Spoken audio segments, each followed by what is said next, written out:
আজ আমাদের মাজামিতলাতে লাস্ট দিন, তাই প্রথমে চলে গেছিলাম অ্যাডভেঞ্চার পার্ক দেখতে আর তারপরে গেছিলাম হোয়াইট টাইগার দেখতে। তো সেখানে সবকিছু দেখে আসার পর এখন আমরা চলে এসেছি সেন্ট্রোতে।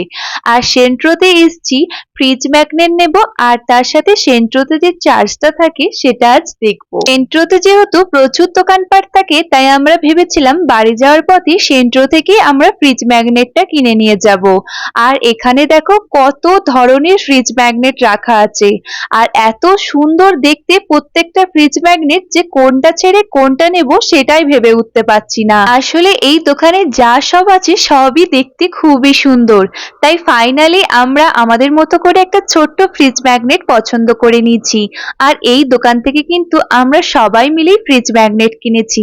এই দেখো এই ছোট্ট হরিণের ফ্রিজ ম্যাগনেটটা আমরা আমাদের জন্য পছন্দ করেছি। আর এখানে কিন্তু সেন্ট্রোটা 12 মাস এরকম সুন্দরভাবে সাজানো থাকে, তার জন্য যখনই টুরিস্ট আসুক না কেন তাদের বেশ সুবিধা হয় ফটো আর ভিডিও করার জন্য। আর এই দেখো আমরা এখন চলে এসেছি চার্চের সামনে। আর এইদিকে চারিধারে বাড়িগুলো দেখো কত পুরনো, তাই না?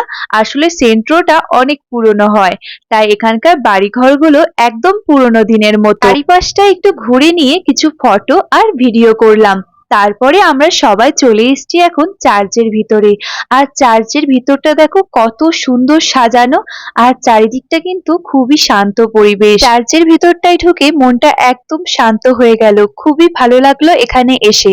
ভিডিওটা কেমন লাগলো তোমরা অবশ্যই কমেন্টে জানাবে। দেখা হবে নেক্সট ভিডিওতে।